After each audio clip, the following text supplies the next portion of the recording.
Hi everybody, quick update. I think it's only been a week since the last one, which good going for me.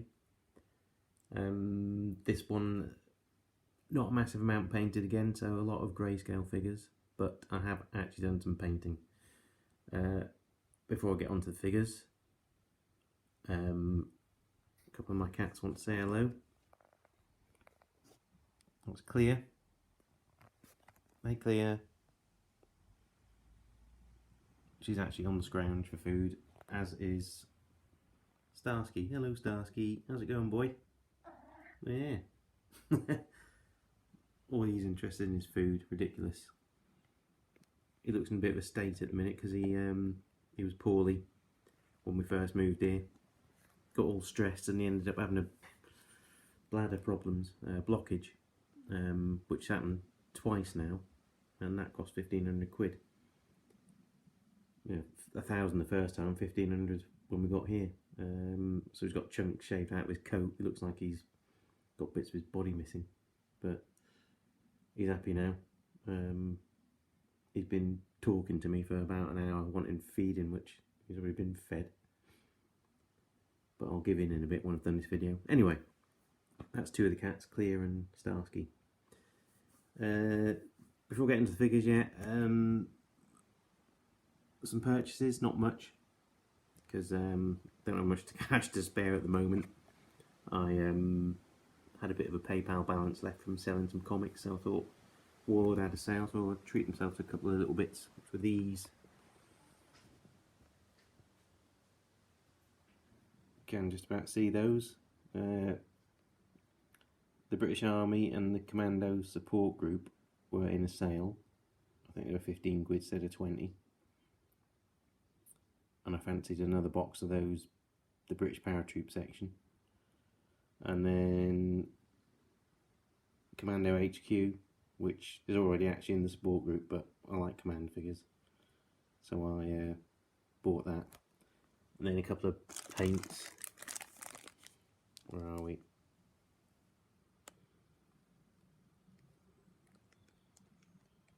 Can't see where the hell. Oh, there we are. Yep, there.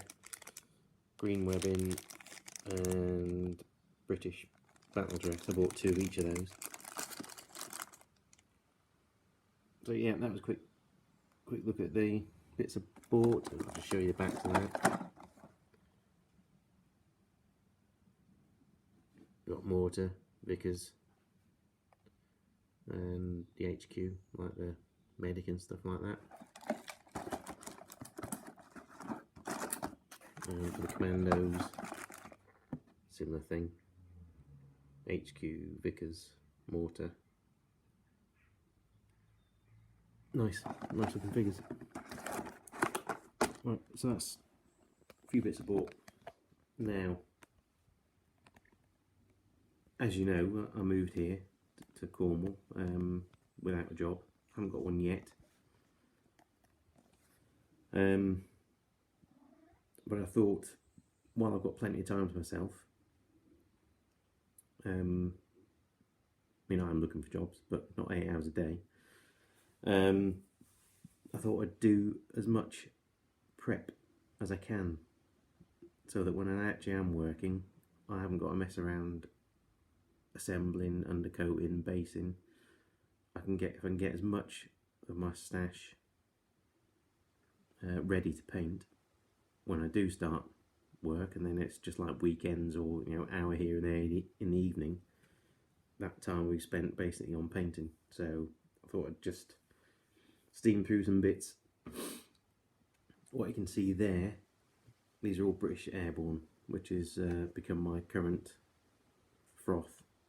Don't know how long it's going to last with me, but yeah, these are all British Airborne, a mixture of Artizan and Crusader.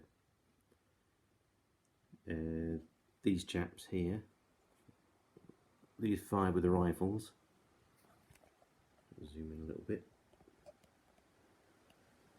are Crusader. Very nice. Well, Artizan and Crusader both nice. Yeah, I do really like their stuff. Nice chunky figures. Yeah, I can look forward to doing those. These here These four are Artizan. They're like a command set. I assume this bloke would be a medic because he hasn't got a weapon. That's what I'm going to paint him as anyway. Just paint some Red Cross on that satchel. But that's, and I don't know, maybe paint an armband on something. I don't know. I'm assuming that's what he would be because they tended not to carry weapons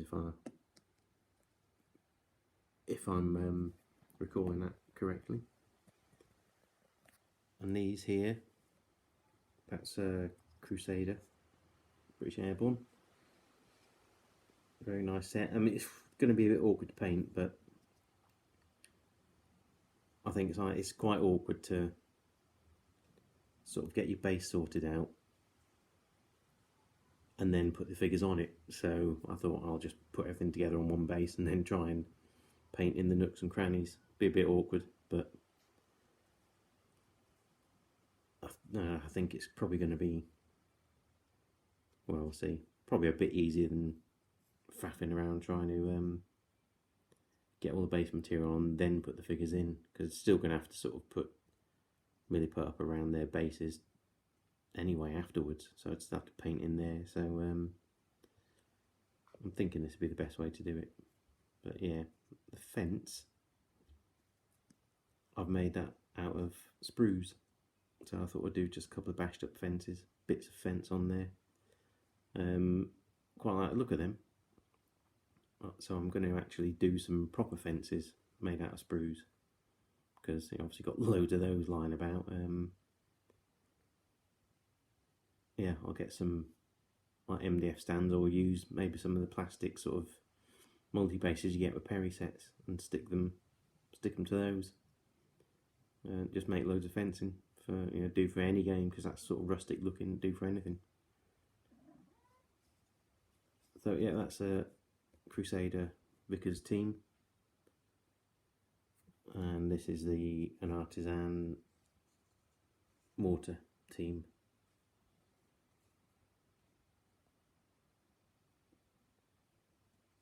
And again, sprue made fence.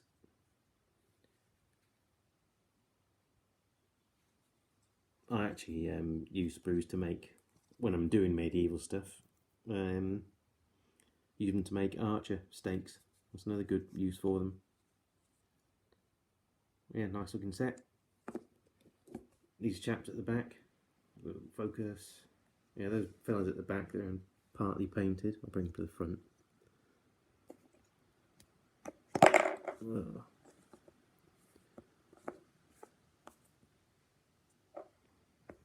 These are all Artizan figures.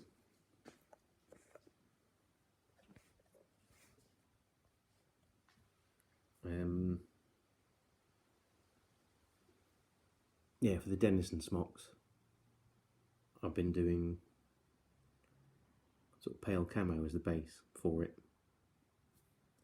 But I was watching a chap's video on YouTube, and I've forgotten his bloody name.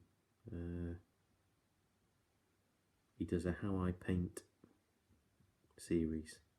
Australian fella. Well, I'll say Australian, could be New Zealand. Sorry to both nationalities there. Cannot think of his name. I'm subscribed to his channel. No, it's gone. But anyway, some of the Denizen smocks have got like a greenish background base, and he used Middlestone on his to sort of give that effect. I mean, I have looked at the Artizan painting guide, and their suggestion for the alternative is Vallejo pastel green, but I don't have that, which I will try when I get it, but I haven't got it at the moment. So I thought I'd try this. And I use Athonian Camera Shade, which is a Games Workshop colour wash, to do the shading on camo, because it's a sort of cross between a green and brown colour. So I'm thinking it'll give that more of a greenish tinge once it's got a wash on it anyway. So yeah, they're in various stages of, well, I'm only just, like you can see, just starting them. The trousers on this chap at the end, I've I've done with this British battle dress.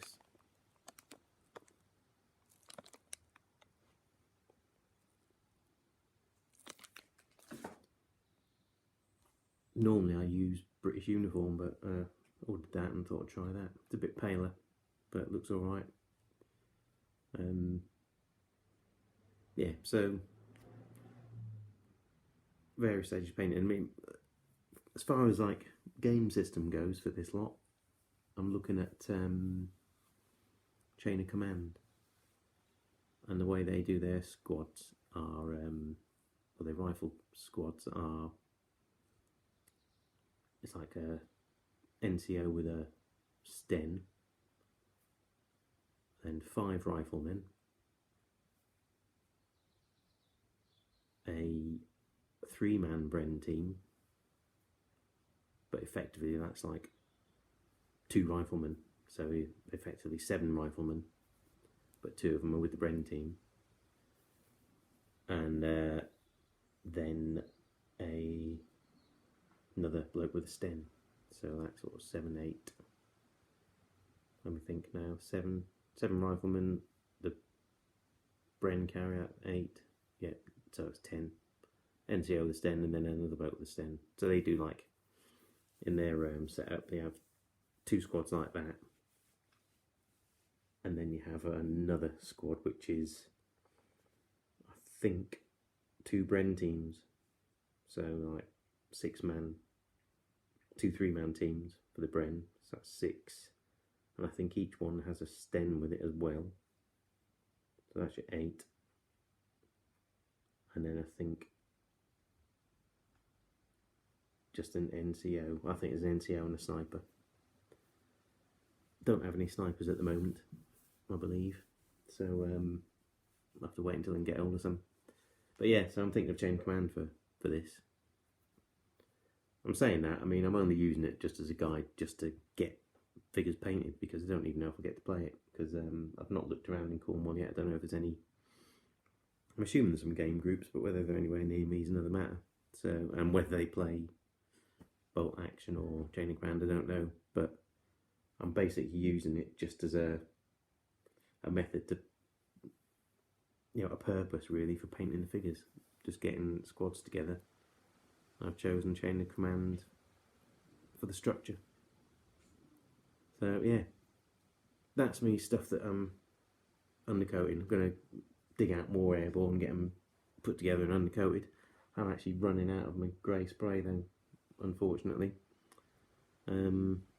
which I get from Wilco, and there's no Wilco nearby, so I'm going to have to see if they'll deliver. Don't know if they will to, out in the middle of nowhere. I'll have to try it though.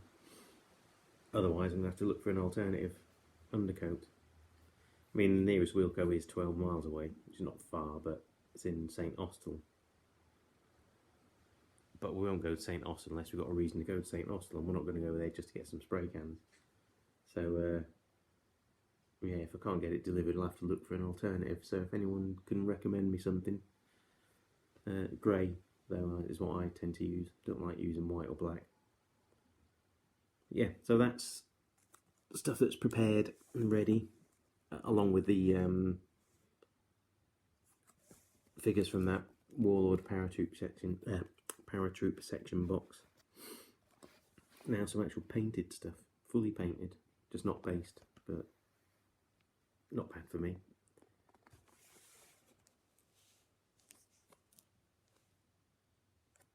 A few Airborne, British Airborne. Now I will confess that the 2 at this end are the only 2 I've actually just painted. These 3 I did the bulk of the work a good year ago, but I just finished them off today. Did a few more highlights and sorted that. It was like little bits and bobs I hadn't done, so I just finished them off today. These are all Artizan.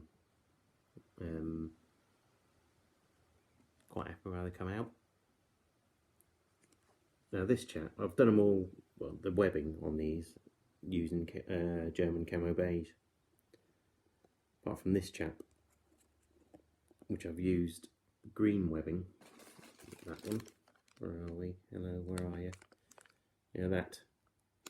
Because I was looking at the pictures on the Warlord box set, so I'll just flip down and show you that again.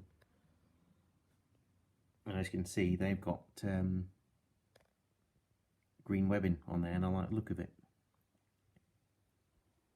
But I didn't have a suitable paint until I saw this green webbing that Warlord do. I think it's in sort of league with Army Painter. I think it's an Army Painter paint. So yeah, I bought that. I thought I'd try it out. When I was putting it on, I wasn't too sure at first. I thought it looks a bit bright, but with a wash and then a little bit of highlighting, it's, I like the look of it. So I'm going to do a mix of both. Do green and more beige looking stuff. I believe the green was like later war, but don't really care. I'm just going to do a mix of both because I like the look of it. I might do a lot with some of them with like green webbing and beige ammo pouches, because I know they did that actually. They used to mix them up a bit. So yeah, but I wasn't too sure at first, but I'll bring him in a bit closer. Hang on.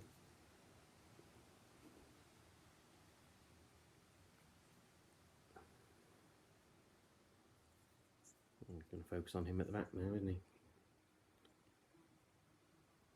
Yeah, I wasn't too sure at first, but I like the look of it now. So yeah, I'll do a bit of both of those. Just spin them around so you can see the rest of them. Painting the camo, I'm finding, I mean, whether or not you think it's any good, I'm finding it to be quite easy. I prefer the two latest ones to these three. Seems to come out a bit better. But the way I do it, the colours I use are German camo beige for the base. Although I'm going to try that middle stone as well, and I'll try pastel green when I get it. So yeah, German camo beige for the base. The greens patches I use Russian green. This is all from Artizan Designs painting guides, which I find are really good. Yeah, Russian green for the green patches, and then flat brown I use for the brown patches. Then I give it a wash with Games Workshop's Athonian camo shade, which I think is the best thing to use for camo. I've glad I discovered it. I don't use anything else now. And then just go around and highlight. And I don't go mad on the highlights because it's not necessary. I mean, I think it'd probably look a bit messy if you highlighted too much on the camo anyway. I mean, I've got to say, when you're actually in stages of painting it, it looks atrocious when you do like the base coats for the camo, no shading. Just looks like I sit there looking at it, thinking, this looks a pile of shit. Excuse my French, but they always come out all right. Well, I think they're all right anyway. But yeah, like the early stages of painting camo, it just looks like it's never gonna look anything like the end result. But yeah, I'm quite happy with it. You can see a slight difference here, the trousers. I think I mentioned I normally use British uniform, which is a Vallejo colour. But I got this British battle dress from Warlord, so I thought I'll try that out. Not sure which I like best. Again, I think I'm going to just do a mix of both. And berets, actually. That beret, I'm not sure what colour I did it in, but you can see it looks more red, whereas the berets are actually maroon. For this one, I mean, I think the Artisan guide suggests Vallejo dark red, but I still think it's too too red. Whereas, like I say, it's supposed to be maroon. I used Games Workshop Screamer Pink, and then washed that with another Games Workshop colour, Agrax shade, which is pretty much the same as Strong Tone from Army Painter. And I think it's given a sort of fairly decent maroon type colour. Quite happy with it. I only did like a slight highlight, just did the edge there again with just basic Screamer Pink, no other highlights. And I think that's fairly good colour. It's ridiculous how hard it is to find a maroon paint. No one seems to bloody do it. So yeah, I've resorted to that, and I think unless I find something otherwise, or if somebody can suggest anything else, I'm going to stick with that, because I just can't seem to find maroon anywhere. But yeah, that's where I'm at then. Bases aren't done, obviously, as you can see. I'm going to, since I put fences on those support teams, I'm going to sort of do it as a kind of rural look about them. Won't go overboard on the grass, just try and keep it rural but sort of neutral, so I can use them in any setting really. Last thing I would say is I'm getting to sort of prefer the helmeted Airborne. You know, because you always think I like traditional berets and that, which I like the look of, but I'm starting to prefer the look of the guys wearing the helmets actually. Yeah, nice figures. I really do love Crusader and Artizan. They do some great stuff for that. Actually, these aren't all Artizan saying that. He's Crusader, and so is he. Crusader only seem to do helmeted Airborne from what I can remember. I think I bought everything they've done, and I'm pretty sure they're all helmets? I think they're all helmets. Even the support team was all helmets, wasn't it? One of them was like the plain uncovered one. Yeah. Yeah, I think Crusader just do helmeted Airborne. Anyway, waffling on now. Did say it was going to be quick, and it's about the same time as all my other ones. Hope you like these. Watching everyone's videos and enjoying stuff. As always, it's going about. And as usual, thanks to everybody subscribing, watching and commenting. Take care everyone. Speak soon.